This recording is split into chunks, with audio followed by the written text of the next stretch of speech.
how would you set a goal for Facebook events? Hey everyone, I'm here today with Hadar to do a mock PM interview. We're going to be doing an interview question focused on Facebook, on an analytical and execution type question. But before we get into it, Hadar, could you introduce yourself to everyone? Yeah, hey, how's it going? My name's Hadar. I was most recently a senior product manager at Lyft for about 2.5 years, focused on a couple of different areas, driver onboarding, started a team around regulatory compliance, and then more recently, new products for riders in our cancellations experience. Awesome. We're super excited to have you on the show answering this question.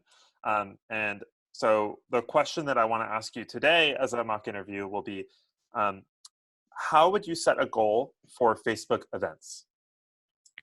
And take your time. You can take some time to think about it if you'd like. Our goal here in this interview question is to figure out sort of what goals you would set for the Facebook events experience. Sure, that sounds good. Cool. So first thing I just want to clarify. In this case, I'm the product manager for the Facebook events product as it currently exists, right? That's correct. Like jumping into the team, figuring out like what the goals for the team should be going forward. That's correct. Yes. Yeah. Cool. All right. That sounds good. And there's like broadly events, like there's no like specific like segment or problem that we're trying to solve that I'm being given. It's like my call across the whole event space. Yes, that's right. We're sort of trying to figure out an overall goal, while specific cases may come up and might be worth talking about and going into if you'd like, but we're focused on the overall perspective of Facebook events. Sure, that sounds good. Cool. Yeah, so I have a whiteboard with me. I'll try to show, and we'll see if my handwriting is easy to read. But Cool. Generally, the way I like to think about these sort of problems is I'll start off with what is the mission, both for Facebook as a whole and also for the events space within. Then typically, I'll go into like how would you know quantitatively that mission or that goal was met? So talking about some metrics. And then we'll end up picking one of them, maybe evaluate some like trade-offs along the way, something to that effect. There may not necessarily be a trade-off like early on, but once we start getting into a specific one, we can talk about things that could go right or wrong with it. I don't know if this is easy to see. This might not be a good idea.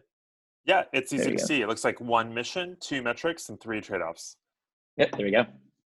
Cool. All right, let me clear that. Cool. So to start off with the mission. So I think there's like 2 different layers to this. One of them is like the company as a whole, and then also the mission for this like subset of the company that rolls up, right? So as a starting point, mission for Facebook as a whole is to connect people and create community. I don't know if I nailed the exact way that they worded it, but ultimately it's like bringing people together, probably both in the online world and also to some extent in the physical world, and helping folks to build their own communities as a result. Does that sound about right to you? Yes, it does. Yeah. Cool. Sounds good. And then I'd say like how the events product rolls up to that quite naturally is, when people have communities and they, interact with one another, that's basically called an event, right? So people will get together for some sort of an event, whether it's like an online, like Zoom happy hour, as we've been seeing a bunch of today, or back when we could meet up in person, maybe going together to an event, a movie theater, whatever, right? So it's like the goal overall for events is bringing people together in some sort of medium to interact and be a community together. Cool. So I'm just writing down some stuff. Cool. So Facebook overall goal is community. Events overall goal is let's call it like getting together as a community. If this is helpful. There we go. Yep, it looks good. Or we can read it. Yeah. Cool. It's always tough to write and show things on a video, but it is effective when you do that. So thanks. Cool. Sounds good. Yeah, cool. So now when we talk about like how to measure these sort of things, right? The first thing I want to start with is if the events product space as a whole was successful. What does that mean for Facebook as a whole? In other words, like if events didn't exist and then all of a sudden started to exist, what would that mean for Facebook as a whole, right? And typically, I think these sort of problems ultimately lead to retention for the most part, where Facebook already has a large user base. Most of the world that's on the internet has at least tried Facebook at some point. And now the problem is like, how do we give people more of a reason to stay on the platform? So when I think about introducing new types of experiences within the Facebook ecosystem, it's another reason to come back, and then therefore retention, right? So let's say for Facebook as a whole. I'd love to ask a follow-up to that specifically, and we don't have to spend too much time on this, but let's say I'm a naive PM on the Facebook team and I hear you say, oh, events create retention. But then I'm saying, well, then I'm like concerned. Oh, what about our users? They're all going to meet each other in person. They're never going to talk on Facebook. They're going to exchange phone numbers with each other. Like, I don't want them to necessarily like, use Facebook to leave the platform. Like, what would you say to someone, a naive product manager's perspective on that? Yeah, I think that's a great question. And there's certainly like some semblance of a trade-off there where if the events product was so successful that people never meet up in person or online anymore, maybe there'd be less usage on the overall product. But I'd say two things there. One, there's, events are like kind of, they happen all the time. And if you liked one event that you went to, you'll probably want to go to more. And if the Facebook events product becomes the place that you go to find out what other events to go to, that's a reason to come back to the overall product and another hook to maybe get you to spend more time across the overall Facebook product portfolio. The other thing I'd say is not all of the events are offline.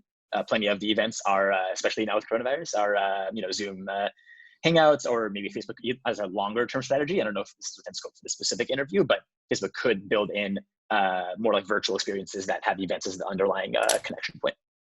Totally. Yeah. Okay. Awesome. Thanks for answering that. You can keep going back to the path that you were on. Cool. Sounds good. So the overall goal for Facebook, retention, and then I'd say for, now let's talk about the goals for events as a whole. And this will be more of a list. I think like the top, like kind of North Star for the company as a whole that events rolls up to, retention. Now let's go into like specific things for events. One like obvious thing there is if we're focused on retention for Facebook as a whole, you also want the events product to have good retention. So there's this like sub retention metric specifically for events. We can also talk about maybe folks that are joining the events or that are starting to use events for the first time. So as an example there, we could have like new events RSVP'd. I'll just put that out as RSVPs. Another example could be, so we talk sometimes about like the ratio of folks who use the product as a whole, even a little bit, how many of them use the product often. Common way to refer to this could be like a DAU over MAU metric. Something I'd be interested in looking at here as we're brainstorming different goals, and then we'll pick one that feels like it's the best fit. Would be something like the percentage of folks who who use the events product at least once a month, who also come to it once a day, let's say.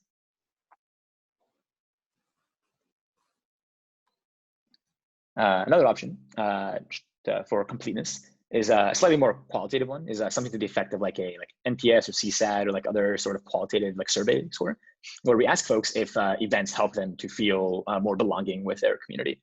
And maybe some folks would answer, I don't know, a scale of 1 to 10, like a 6 or something before events launches, and then after events launches, it becomes like an 8 or a 9. Totally. I'm curious, like, how would you account for the fact that on that specific experience, people might think about the event itself and not the Facebook event? So let's say that like there are a bunch of birthdays that people are planning through Facebook events, and they're on the Facebook website as an event, but then the birthdays suck. It was like a bad birthday party, or people aren't planning good birthday parties for some reason, or in this particular community.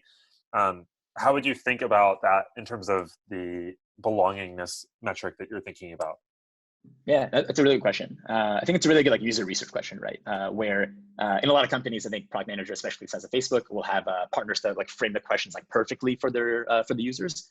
In this specific case, a way that I would consider approaching it is framing the question less so as like, did the barbecue that you go to that you went to provide you with a stronger sense of belonging with your community? I think the question should be phrased more so like scale of 1 to 10, Facebook helps me to engage more with my community and feel more belonging with them, something to that effect, right? And the answer to that question would hopefully be, higher or stronger sentiment for folks who have engaged more with events. Got it. Cool. Cool. So just for completeness, been whiteboarding that over here. Cool. So we have Facebook equals retention, a RSVPs, DAU, menu, and survey. And sorry, what was the one above RSVPs? Retention. Oh, okay. Got it. So there's two retentions there? Yeah, so just to go back to that. So the overall retention rate for Facebook for people that come to the overall portfolio, as well as folks who come back to their events product specifically. Got it. So we're looking at retention both at a high level at Facebook and retention for the events product. Yeah, it's a bit recursive. I mean, like by definition, if someone retains well on events, they're also retaining on the overall portfolio. So you could even just focus on the events retention. But the reason that's important is because you want folks to use the overall product. Got it. Cool. Thanks that's helpful. Yeah, totally. Cool. So now we have a bunch of different metrics. We could even brainstorm more, but this is probably a decent list to start with. And what I'd want to focus on now is, let's say that I'm running the team, trying to figure out what the North Star for that team should be. What are they generally charging towards on a recurring basis, not even on a given quarter? When I look at these, these are all helpful. I want to take a look at all these in different contexts, but ultimately, I think we should pick like one of these. Retention, generally feels like a compelling one because, as we mentioned, the overall Facebook goals retention. But I think actually one that kind of captures a couple of different things at the same time is this like DAU over MAU metric. So I'm gonna circle that, and just to give a bit more context there. One thing this does not measure, so there's a bit of a trade-off where folks are engaging with the event's product, or maybe not RSVPing yes and going to the event. Like there's some downstream actions that aren't fully encapsulated, and you could focus separately on optimizing those. But I think on the whole, a DAU over MAU metric would do a good job of communicating that the product is sticky, that folks who use it at least a little bit also are likely to use it a lot, which is essentially the retention goal. It also, to some extent, captures acquisition. So if you want to, maximize DAU over MAU, you're to some extent getting more DAUs as well. And that would hopefully be correlated with the survey. You wouldn't get as good of a qualitative metric. So maybe you'd have to, in tandem with this North Star, also have efforts to collect qual feedback from the user. But this seems to encapsulate most of the goals, and in particular, like the top goal of being a sticky product. How does that sound to you? Yeah, that sounds great. And so the daily active user over monthly active user metric, I'm curious for that.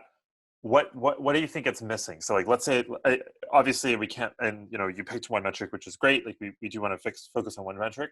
What would you be worried about, or think kind of thinking about? And maybe this is bleeding into your trade-offs discussion, so I might be preempting that a little bit, but it's a great lead up. Okay. It's a great lead up. Yeah, I think the two things that come immediately to mind are one, it doesn't capture all of the downstream activities that we ultimately want to get folks to do. Like the goal of events is to get folks to actually interact off of the object, which is like a Facebook event, in some other instance for the most part, whether that's in person or like a Zoom chat or whatever, right? Like all these things you can't measure as effectively after having engaged with the events product. So there's a bit of a gap of knowledge there if you just look at this one metric. And also, if DAU over MAU is high or if it's low, that is the case, and that's a good thing if it's higher, let's say, but you don't know exactly why. You don't have the qualitative, signal to supplement that metric. So in other words, if you look at just this metric and nothing else, you'd miss on you miss some of the context on the qual as well as some of the downstream. Got it. Yeah. And so how would you? So let's say you're the PM. We're going to pick this metric. Great analysis here, sort of aligning to the goal here. But what would you do as a PM to, let's say we're looking at this metric. What would you do as a PM to make sure that we didn't suffer for some of those trade-offs? Like how would we, what could we do to mitigate that risk? Yeah, for sure. So the way that I typically think about these things, I can break it down into maybe two different processes for the team. One of which would be separating the North Star metric versus proxy metrics, and I'll get to that in a second. And the other one is actually there's probably three. So one of them is proxy metric versus North Star. Second one would be supplementing with other signals like qual. And the third one would be guardrail metrics. So let's talk about the first one, proxy. So in this case, we have this North Star that we want to focus on. This is the DAU over MAU metric, and ultimately Facebook's overall retention numbers. These things are hard to move, right? Like if you ship a small optimization, for example, that might have a statistically significant but fairly small change that would take a long time to figure out. What works fairly well for iterating more quickly is to pick other metrics that you believe would be easier to measure in a shorter time frame that you concurrently correlate to the main metric. So as an example, in this case, let's say that in the current state of the events product, there's a problem where not enough people are creating events. There's a shortage of supply of events, and as a result, we're worried that will be people won't have as many events to interact with, and that will hurt retention longer term. Fixing that problem ultimately would help out with retention. But a quicker way to measure that is are the events created, is the metric events created going up, right? So for example, let's say 2020 goal, or the H1 of 2020 goal as a North Star might be this DAU over MAU metric, but a more a more short-term, like a quarterly goal, for example, or a goal for a specific product in the portfolio, maybe to increase the events creation metric. Does that make sense? Yes, that makes sense. Yeah, and I was actually going to ask you as another follow up after about how you think about because the active user of this product. So that we have DAO is like a great term in terms of an active user, but I was curious if you would break it down in terms of event creators versus event participants, or sort of like how you would think a little bit about defining that metric. We don't have to define it explicitly, but would love just your broad thoughts about how we would think about the DAO metric and what that would mean for a user. Yeah, it's a really good question. I'd say like ultimately the thing that matters the most is that people are attending events. To like think in extremes, which is not how we actually would want to run things on this team. But the most extreme example could be there's an event that the entirety of Facebook attends and is very engaged with, and attends it like over the course of a long period of time. That's in some ways better than 1,000 events that only 2 people attend and aren't super engaged with, right? Obviously, neither of these things are really good, but the ultimate goal is like the number of people who are attending events. One of the inputs to achieve that goal is to increase the supply side of events. And if that's your strategy to help the community as a whole to engage more with events, then a logical next focus would be to focus on the creation side and incentivize folks to create more events. Does that make sense? Yep, totally makes sense. Awesome. Well, is there anything else you'd want to add to this interview question before we kind of wrap and do a little bit of feedback? No, that sounds good. Awesome. Well, first of all, great job, Hadar. That was a great answer. Before I jump into some of the notes that I wrote down about what you did really well and areas that I saw for improvement, like, did you have any thoughts for yourself about how that went, or any self-reflection? Yeah, sure. Let's see. Yeah, I think 2 things that I could have done a bit better is I could have spent a bit more time talking about the user and talking a bit more through some of like the pain points or like user needs that are specifically tied to the events product versus Facebook as a whole. And I think that there were a couple times that I maybe spent a bit too much time almost getting rambly and could have stopped and took some time to collect thoughts and then respond with a more concise, structured answer. Got it. Yeah, I mean, I think those are great points. I'll just run through kind of the things that I noted, and Sure. we can talk about it. So overall, I thought you did an amazing job of sort of like outlining like you really defined the approach, and your structure was really great, which is, here's how I'm going to go about the problem. I'm going to jump into each point. And you used visuals effectively, even though it was quite hard on the video chat still. It still was an effective tool. It still helped me understand where you were going and sort of what you were thinking and enumerating those options. So I thought that was still really Cool. effective. I love the question of like, what would happen if events didn't exist? Or like, imagine events not existing and we're adding it back to the product. That really provides a crisp, kind of clear perspective on what the events product provides to the Facebook ecosystem. So I loved that counterfactual question. I thought you did an excellent job answering follow-up questions. I was particularly asking a lot of follow-ups this time, and you did a great job fielding them and sort of handling them with a very positive attitude also. Like, I loved your attitude throughout the interview. It was just like, yeah, great question. Like, oh, that's a really good perspective. And sort of often the best ways I describe interviewing is sometimes like a dance, and like you're dancing back and forth and playing off ideas and having a great conversation too. So I thought that was really effective. Yeah, I appreciate that.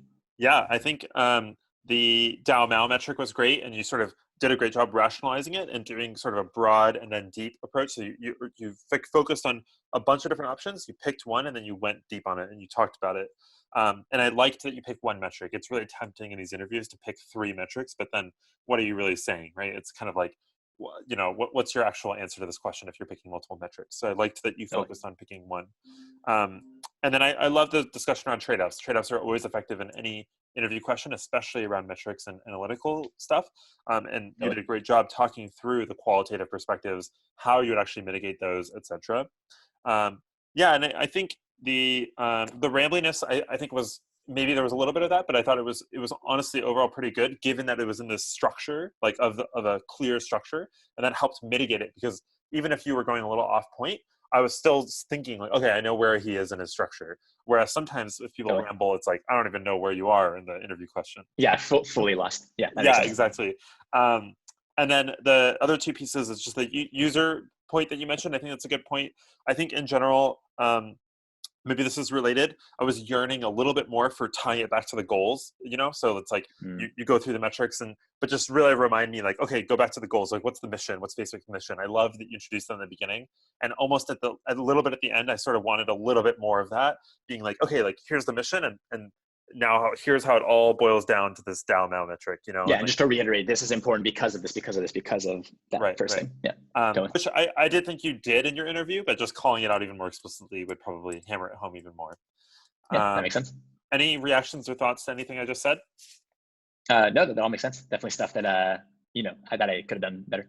Yeah, but All good. overall, I mean, honestly, this is a really amazing answer, and it's clear that you are an experienced senior PM that has done a lot of these interviews and interviewed candidates before as well. So, thank you again for being on the show. Do you have any other comments or thoughts about PM interviewing that you'd like to leave with before we close up? First of all, thanks for the time. And let's see. Nothing in particular comes to mind. I'd say like in general, these are super helpful, not only for folks who are kind of newer to product and want to learn how to ace that first interview loop and get that first job, but also for folks who have been doing it for a while. It's always helpful to get a refresher on how to think about doing interviews. Totally. Yeah. Yeah, that's sort of why we make these videos. And for those of you watching, you can always check out more videos in Exponent's course. Just visit us at tryexponent.com, and we have tons of content. If you're interested, would love to hear comments below about what are other metrics that you would consider using, or what other trade-offs you might consider about the DAO now metric. Would love to see them in the comments below. Thank you again, Hadar, for being on the show and for doing this PM mock interview. Yeah, thanks for having me. Yeah, of course. And thanks so much for the rich discussion.